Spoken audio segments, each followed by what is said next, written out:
Welcome to the Revolutionaries of Wellbeing podcast. I'm founder and host, Sarah McGuinness. The Revolutionaries of Wellbeing, or ROW, is a community of wellbeing managers from organisations around the globe.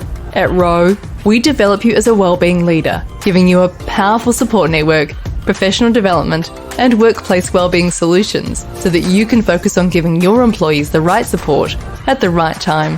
To be stronger, better, and faster at improving wellbeing in your workplace, professional development is key.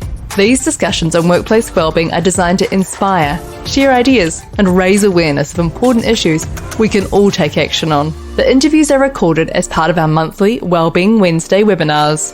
In this interview, we turn our focus to the link between food and mood. The science on this is clear. What you eat can impact on your mental well-being. While food choice can be impacted by how you feel, research shows food may also be a mood trigger, particularly for low moods.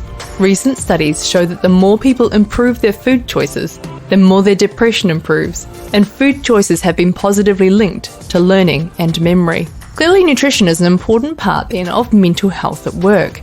Joining us in this session to take a deep dive into the world of food and mood is our guest and fellow ROW community member, Bronwyn Hudson. Bronwyn has over 20 years of experience across nutrition, health and wellbeing, education and children's development, and understands the real-world challenges relating to health, balance and adopting change. We explore the current science, how you can support nutrition at work, and tips and tricks for improving brain and gut health. I think like most people that end up in these types of fields, it's full of lived personal experience that's drawn me down this pathway. So I always enjoyed food and cooking, but in terms of the nutritional science aspect of it, I first became interested back in the early 2000s when my fiance at the time, now my husband, he was a professional rugby player at the time, and he developed chronic fatigue from a post-viral overtraining combination.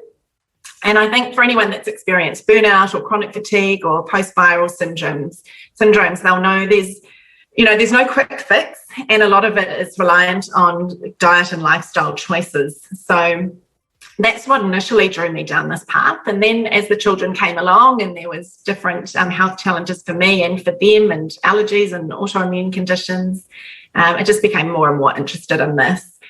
And in terms of the food-mood connection or the mental health, while my husband recovered from chronic fatigue, he has continued over the years to have quite a few challenges with his mental health. So my husband speaks out reasonably publicly about some of those challenges now. He's Craig Hudson, Managing Director at Xero here in New Zealand. And he's had quite a few periods of depression, on and off antidepressants, and then an episode of acute mental distress where he decided that we would all be better off without him alive, and he went about a plan actioning that, which would have left me as a single mum with 4 children and no house because we'd just sold it in preparation to move to the UK. So I guess, really blessed that Craig is still here and that he's here to tell his story, and that I have my own story that runs alongside that I get given a voice for, that a lot of people in my position that love someone with a mental health challenge don't often get to tell the story from the perspective that I do. And I think because he's given it a voice, it gives me permission as well, which is really interesting. So I now hold a Master's of Science in Personalised Nutrition, and I've got a real passion for the role that nutrition plays in our mental well-being. And as you said, referring to that as the food-mood connection, and just the way that, it's just so much more than a job. It's a real passion because of some of the stories and the journeys that I've had along the way. It's a real privilege.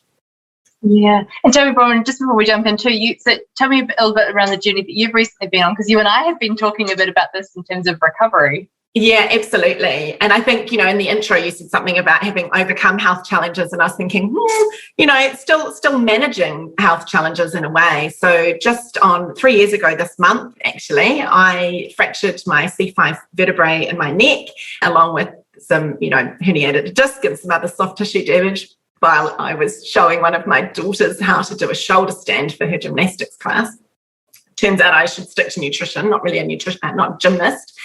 And that's been quite a challenging journey in a lot of ways. There was the initial rehab aspect to that, but also some ongoing chronic pain resulted from that, mainly having had headaches nonstop for 3 years, although that's mostly under control now with some medicinal cannabis. But I still very much have had to learn a lot that I've learned in the last 3 years about pacing, about making sure that how I do spend the functional time that I have in a day doing things that really align to my values, and lots of opportunity for learning, but definitely has been a challenge that we had some similarities in our management on.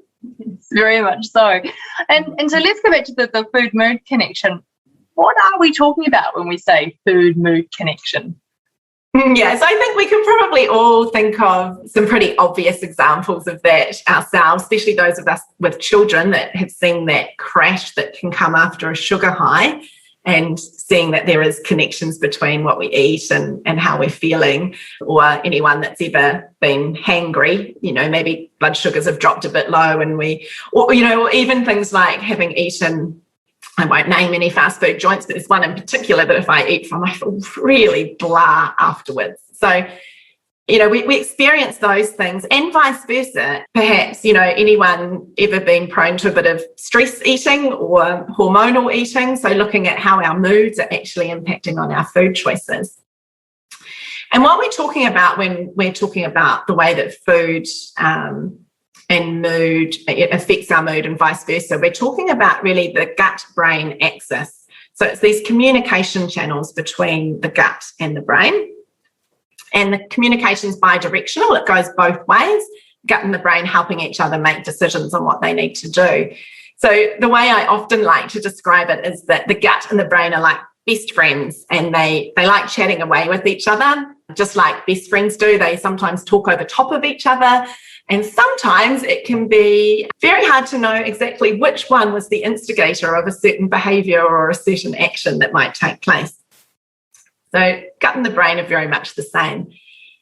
And if I think about the ways that we communicate with our friends, or, Sarah, what's a couple of ways that you communicate with people at the moment? Probably a lot of it's social media or email. Yeah, so email, social media, absolutely. Things like this, video calls. We still communicate face-to-face. Yeah, text, phone, less and less. I hardly ever get phone calls anymore. I'm not linking that to my self-worth at all.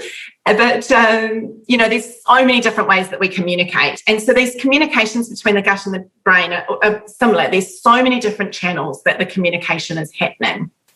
So one of the there's probably 4 main ones I'd mention today. So one is the neurological system. So if we think of our digestive system starting from our mouth right the way through to our bottom, it's really a tube that is external to it's got complete access to the external world. It's basically open. And the whole way down that channel, there is quite dense nerve endings. And so those nerve endings are feeding information back to the brain via our central nervous system, via the vagus nerve, really as the main mediator point through there. We also have the immune system. So about 70 to 80% of the immune system resides in the gut. And our immune system has a lot of inflammatory and anti-inflammatory influences on the brain. And we're seeing more and more now about how inflammation is playing a role in mental health. So this is another way that the gut and the brain are receiving and sending signals that are impacting on our mental health. I said 4, didn't I? Now I have to remember 4. Peptides, things like lectin and ghrelin and cholecystokinin. These are things that regulate our hunger and our satiety, the sense of fullness or whether we're hungry. And so they're sending signals from the gut to the brain as well to regulate what we're doing in terms of our eating. So lots of things happening there. But one of the ones that probably most closely relates to what we commonly think of with our mental health would be the neurotransmitters. So we have lots of neurotransmitters. One particularly well-known one would be serotonin. So serotonin is the happy hormone, and it's the target of a lot of antidepressant and anti-anxiety medications. So a group of medications called SSRIs, or selective serotonin reuptake inhibitors. So serotonin, GABA is another very important one. It's a calming neurotransmitter, very good at bringing down that anxiety and stress. and activating our parasympathetic nervous system, or our rest and digest response. Or dopamine. Dopamine's another one you hear of regularly. That's the more stimulating high. So neurotransmitters are made in the gut. They're made from amino acids that come from our diet. So amino acids being the building blocks of protein. And they get absorbed through the gut lining and are traveling to the brain, where they're affecting our mood and our functioning and our mental well-being in a whole lot of ways. So that's just sort of four main connections, but there's lots of ways that the gut and the brain are communicating. Yeah, that's fascinating. And actually, as you're talking about the neurotransmitters, I thought, well, there's a good one I'd like to dive into, because if, particularly speaking of dopamine, so if I use my own experience, I know with ADHD, one of the issues with that is the low uptake of dopamine. What's interesting as well, Parkinson's is the same, fibromyalgia is the same. So there's obviously an issue there on the uptake of dopamine. So if we're thinking of that as a small example, from a nutrition point of view, what are some of the things you could be thinking about, or I could be thinking about, in terms of understanding? Yeah, absolutely. Makes an impact.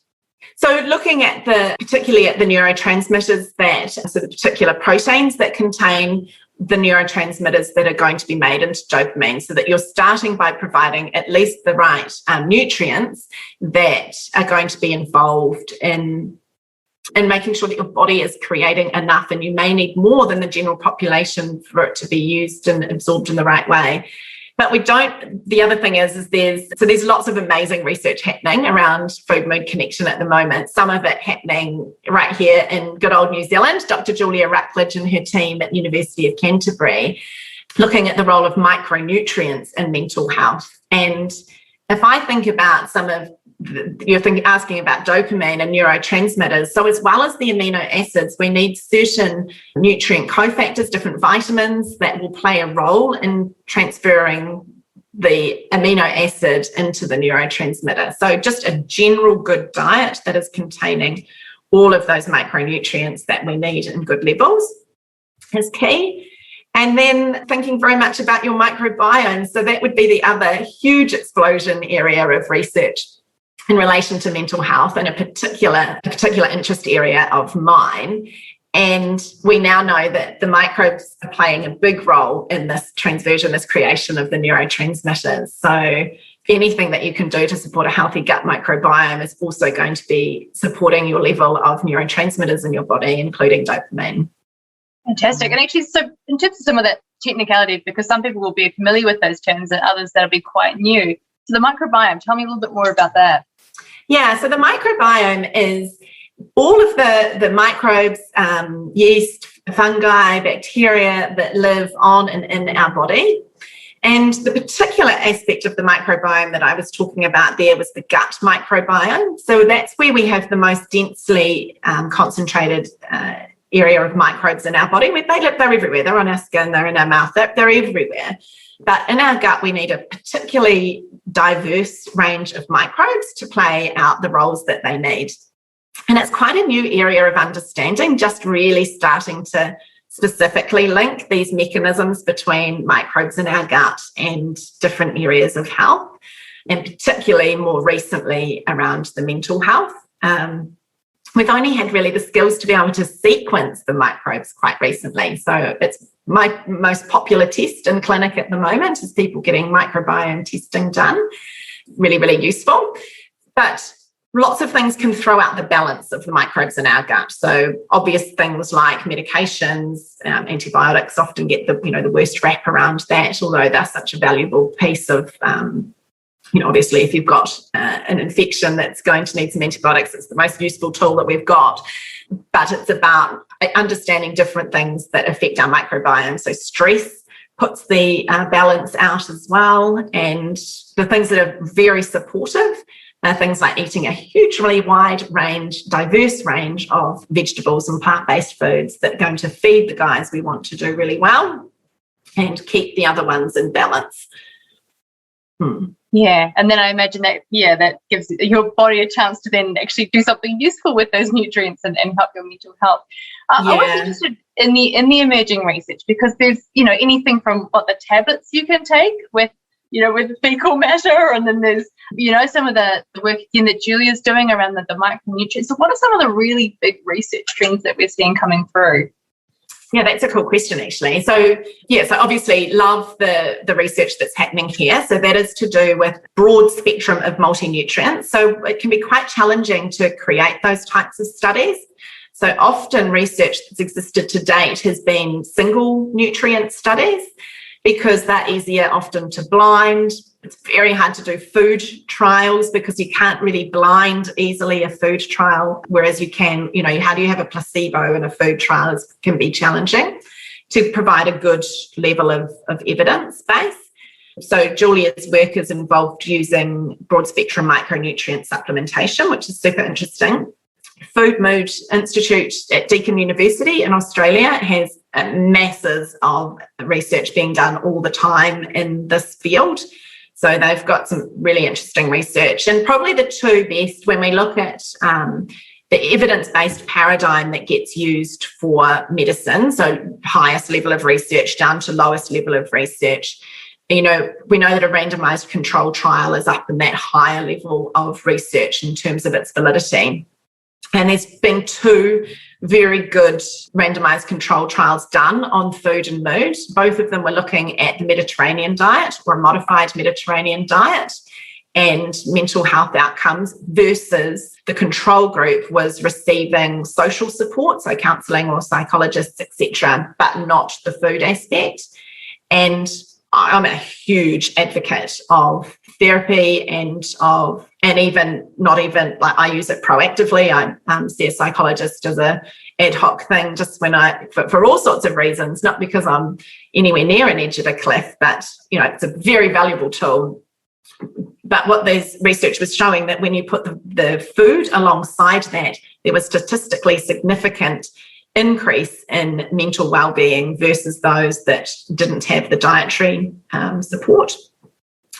And so that was the SMILES trial, and there was another one looking also at Mediterranean style diet and fish oil supplementation versus placebo, and that was also shown to be really supportive. So loads and loads of research happening in this space. Yeah, fascinating. And it sounds like there are particular types of foods out the Mediterranean diet, for example, that seems to have some really good evidence around it. So what do you find if you're sort of heading into a workplace and you start talking about a lot of this? And I imagine some of it sounds quite foreign, or it sounds like there's a lot of changes, or it sounds perhaps, like someone might have to go through a huge amount of change in order to be looking after themselves. So how do you kind of break that down or make that kind of an easy approach for people to start looking at their diet and thinking, what's helping me and what might be standing in the way? Yeah, absolutely. I mean, it's any change is challenging for us, and dietary change is no different. So there's such a psychological aspect of this as well. And there's such a psychological aspect of connections between food and mood, actually, which I'd love to come back to. But I like to start by looking at a positive change that you can make. So it's not about what do I need to cut out or what do I need to give up, because that's so challenging. So it can be as simple as, what's the one big thing, something flying in front of my face. What's the one big thing that, what's the one small change that you could make that would have the biggest impact? And just start with one thing. And often for people, I find that that's increasing their vegetable intake. So lots of people tell me that they eat their 5+ a day. When we really start looking at the diversity of plant foods that we need to eat to encourage a healthy microbiome and to get a good wide range of micronutrients and all of those factors, you're looking at needing some figures. I haven't seen any big research behind it, but a number I see bandied around often is 30 different plant foods a week to encourage a nice, diverse microbiome. So I often see people might have their 5+ a day, but it's pretty much the same foods coming through all the time. So just going, next time you're in the supermarket, there's one vegetable that you don't normally buy and adding, that you don't normally buy and that you would add to your grocery shop that week and just give it a go. And then if you're doing that over a period of time, before you know it, you've got new foods that you like, new regular things you're putting in your trolley, and new recipes to go alongside that. So, I think it's just about starting really small and adding in a positive behaviour as opposed to trying to take out a particular type of food. Yeah, I love that. I've written that down as a little kind of handy tip to share at the end. It's just the one thing each time. That sounds really doable for people. So let's talk about food trends then. We talked about the Mediterranean diet as one type of eating. Are there other general patterns of eating that people can look to help with mental health? Mental health, yeah. I mean, food trends is it's an interesting term. I mean, there's always a lot of food trends around. Often they become quite fad-like. So I think if I was to follow any rules, it would probably be good old Michael Pollan's 7 words of his food rules. Eat food, not too much, and mostly plants.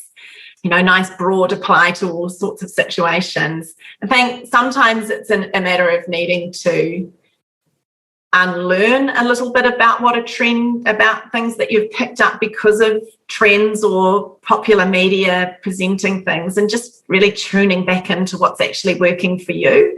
So sometimes I find people have cut food groups out or eating in a specific way to follow guidelines of a particular food trend, and they've stopped listening to whether that's actually working for their body or not. So that's actually one thing I wanted to pick up on. So I think when you and I were talking, I said that my honours research was actually on midlife and relationship, particularly for adults, with food and body image.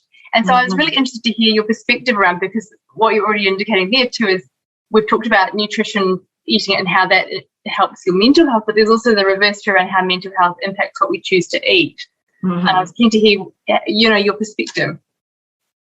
Yeah, your research sounds absolutely fascinating and such a crucial thing for us to consider. I think a huge part of the picture. So lots of damage can actually be done when we start linking food, either becoming too obsessive about what we're eating, or if we're linking what we eat to how we look, or ultimately our self-worth. So one of the things that part of why I love the food mood connection and focusing on actually how food makes us feel rather than how food makes us look, it's just so much more important.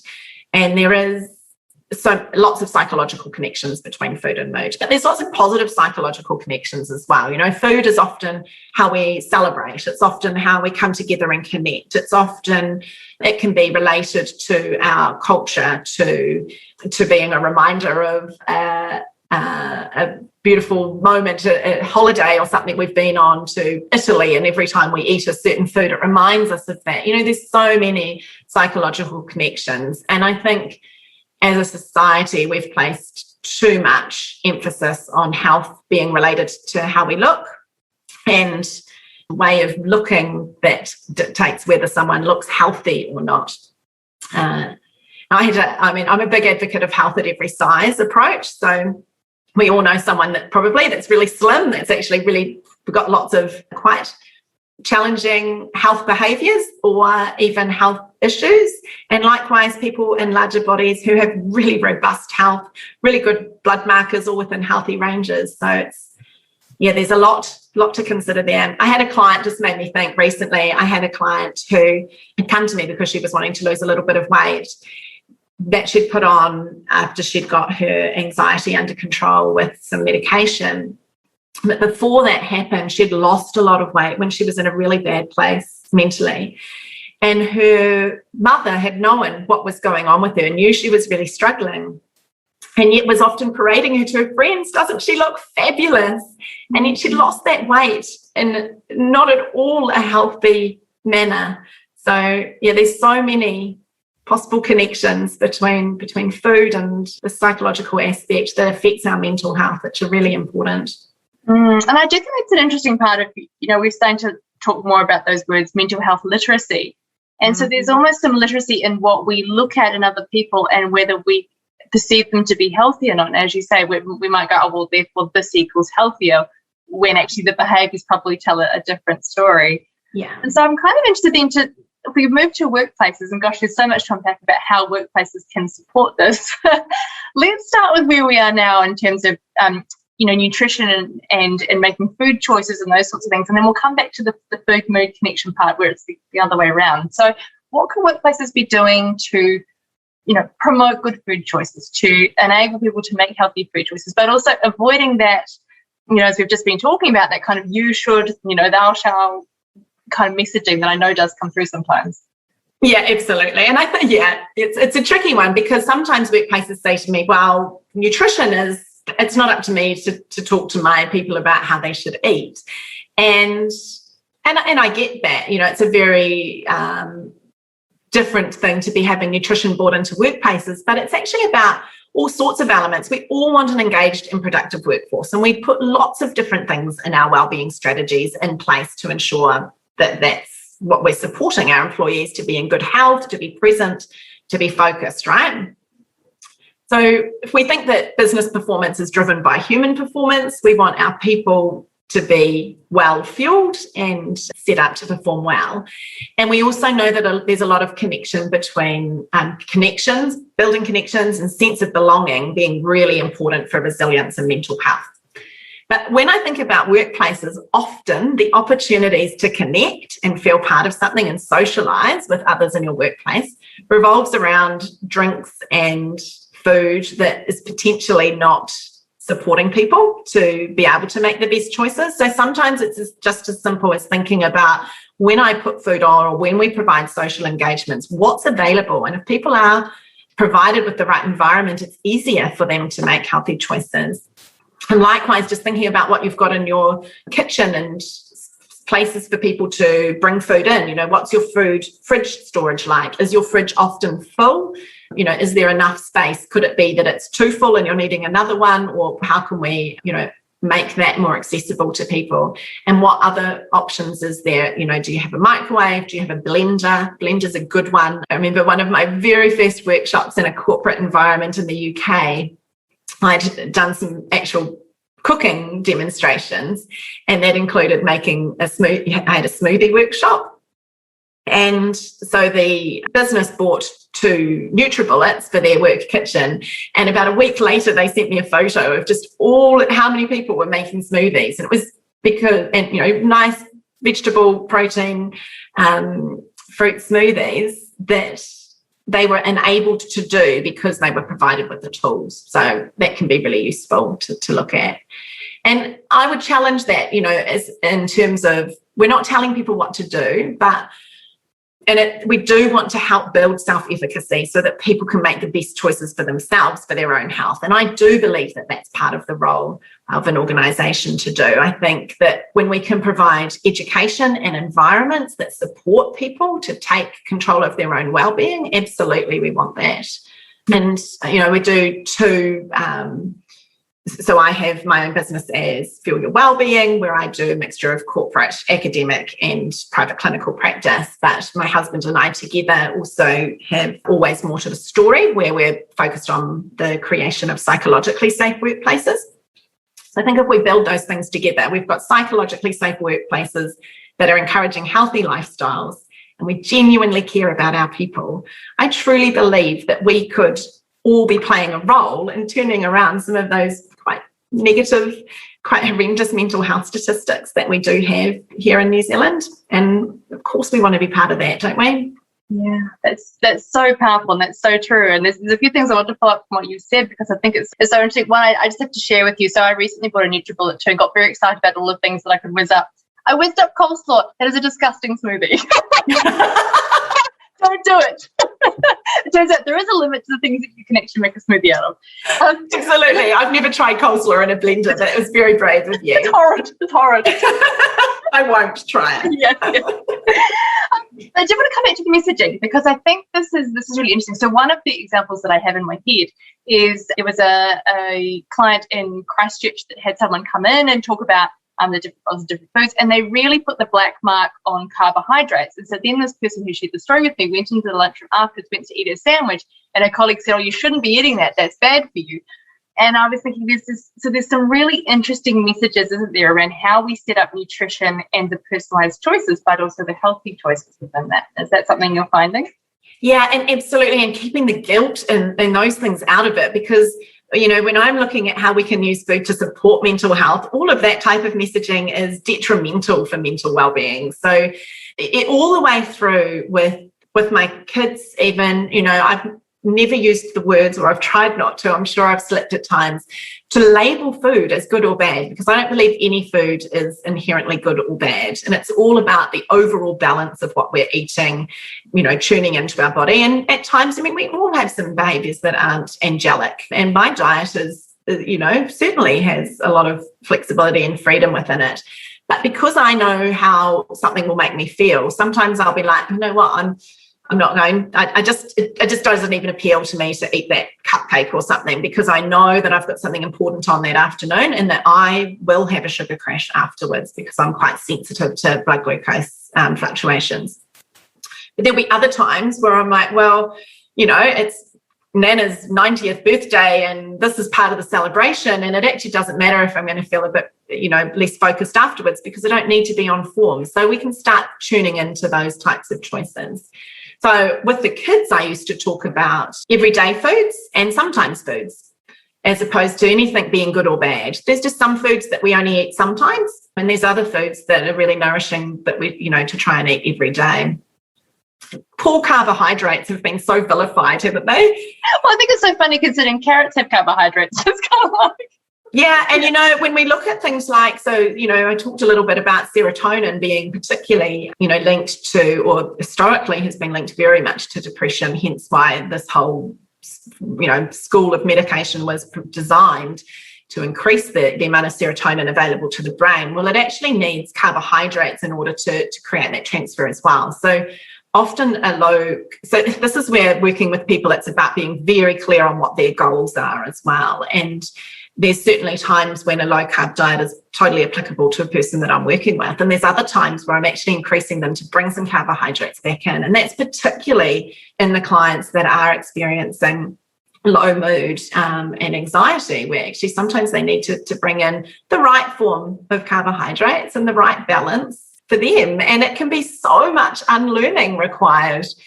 Yeah, I just think that's so true. And so actually that's a really good lead to where I wanted to go next. But with this being a new research area looking at, say, the gut microbiome and how that connects with the brain, how would you start to introduce some of that messaging? Because for some people, as you said, it's going to be unlearning a lot of what they think. It might, for them, some it might sound like quite far out. It's quite different to the old food pyramid and what our beliefs were around food. So how do you start to introduce some of those newer concepts to people? Bit by bit, I guess. And so it's all just education and meeting different groups of people where they're at. I find that it's easier to come in with the elements that they're very relate to very easily to begin with. So when I'm looking at food mood connections, I often start with blood glucose balancing, because blood glucose balancing underpins so much of how we feel in a day anyway. If we can keep that a nice balanced levels across the day, we can minimize that 3 p.m. energy dip. But also low blood glucose mimics anxiety. So a lot of those symptoms that you can get quite jittery, you can get heart palpitations, all sorts of symptoms with low blood sugar that can feel very much like anxiety, or if you're prone to anxiety, could even be playing a role in triggering anxiety. So I like to start with things that people can relate to very easily and then just build from there. I was thinking, it sounds like even for workplaces that would be an easy place to start if people are familiar with the 2 p.m, 3 p.m crash. That might be a nice time to have some messaging around, are you experiencing this? And here's some helpful hints or things. Absolutely. In fact, that's one of my most popular corporate workshops, is around maximizing energy across the day and minimizing the 3 p.m. energy slump. And I think probably because people that are choosing that that's the workshop they'd like me to deliver it, and know that they're wanting to support productivity of their team, but also that we all relate to that and have experienced it at some point in time. So it's a really good place to start. I do a number of different workshops in businesses that are tailored to what they want, but that's one. And then I do a food mood connection one separately, so you sort of laying the groundwork. And then there's food mood connection and personalized wellbeing strategies and different things that we look at there. And that would be so helpful for people to sort of work out, what is it they need to change, along the way. And so looking ahead, I'm sure there's plenty of research on the go, and there's new trends and new things starting to come through. What are you looking at ahead? Where does the next sort of 5 years look in terms of this food mood connection research? Yeah, I know I would love it to be part of, it just become much more mainstream that people, when they're thinking about their mood, are thinking about how their lifestyle and nutrition choices can come in there. So there's lots of different products coming to market around this now. So it'll be interesting to see how some of them go. A lot of them I haven't seen enough robust research around yet to know exactly where I sit. So we're starting to see things like probiotics, certain strains of probiotics now being marketed as psychobiotics. So specific strains of probiotics that are going to impact on our psychology. We're seeing, what else did I just see recently? I mean, we've seen, different drinks and things that are supposed to help. I get sent all sorts of different links from people saying, what do you think about this? It's another one I had recently. Oh, I think I asked you about this one. Where do you stand on activated? And it's such a personalised thing. Yeah, I don't know. We might have talked about activated almonds, and it comes down to where people are at with their digestive system. So I can eat almonds now, no problem. But I certainly went through a stage where it was around the onset of an autoimmune condition that I'd developed, and autoimmune conditions are very linked to gut health, and often it's this creation of where the tight junctions of the cells and the intestinal lining have become a little bit loose, and different particles can move their way through into the bloodstream, and our immune response reacts to that in the way that it should do, but it didn't need to react to this particular food particle. And so our gut health can be very challenging, and if you're in that sorts of situation, then making anything as absorbable and as digestible as possible, like activating your almonds, can be really important, or minimizing your nuts intake. In fact, I had a really good example of how there's a good old saying, one man's food's another man's poison, right? And that's where the personalisation comes in a lot. But perfect snack to balance blood glucose levels is celery and peanut butter. Absolutely beautiful. And you've got some protein, and you've got a vegetable, and you've got, it's great. And I overate that for a while. It was a few years back. We were still living down in Papamoa. It was before we moved to the UK. And I just remember going through this phase of peanut butter and celery, and I was eating it all the time. And it was around the same time as I was having, around this onset of an autoimmune condition. And I developed an oral allergy syndrome to celery. I couldn't eat celery without my whole mouth burning. Thankfully, I can again now, but I couldn't eat it for a number of years. So there's so many things that are very individualized and personalized to each person. And I would never say celery is a bad food, but eating it often is. Almonds are good, but if you're eating them often, then activating them is going to make them more digestible. Yeah, interesting. And not overlooking things as important as, the way that we eat. You're still coming back to those real fundamentals of nutrition as well. Are we taking time to sit down and eat? And so a good couple of deep breaths before you eat a meal, or a practice like giving thanks for your food, is a nice settling down, mindful thinking about your food, and then chewing it really, really well so that it can be better absorbed once it gets to your guts. And the more we can absorb, the more impact all those micro and macronutrients are going to be having on our health and our mental well-being. So it's still all very relevant for mental health. Yeah, still really, really important. I see there's some questions coming through, but I'll encourage you, if there are any more questions to come through, to keep typing them in now. And I do have another question for you. I was reflecting as you were talking about just how important that nutrition is for mental health. And at the moment, I guess in many workplaces, the easy go-to if someone is recovering from something is EAP. But should we be considering, some kind of help with nutrition as another part of that framework? Yeah, absolutely. EAP is something that I am passionate about, and got to play a role in the putting together of some of the Zero ZAP programs, the Zero Assistance program there, and that was based on Craig's personal experience with mental health. So it's such a vital tool that I think every workplace should be providing. Alongside that, absolutely, I think where I thought you were going to ask with this is that when we send, because we had the conversation in our house last night, is when someone in your workplace is struggling, when you put together a little, delivery box for them.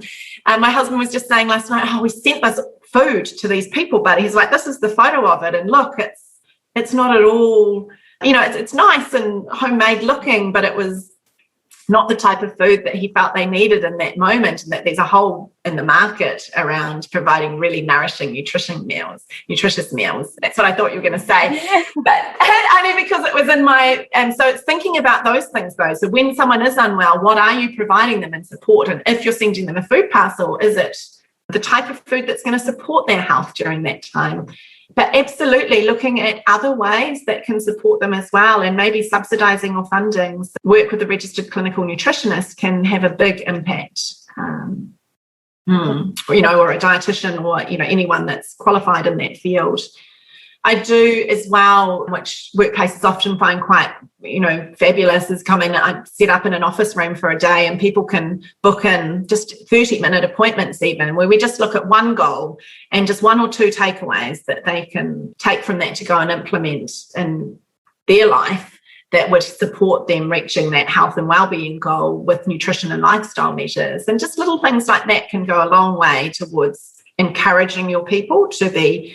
It's still helping their self-efficacy. It's not telling them what they can and can't eat, as you mentioned before, but it's about supporting them to move down their own journey in a way that's going to support them. Thanks again for listening today. It's been great to have you along. If you're keen to join the Revolutionaries of Wellbeing, head to Row Wellbeing, that's ROWwellbeing.com, and follow the links to sign up. If you're in our community, thanks again, and we look forward to catching up with you really soon.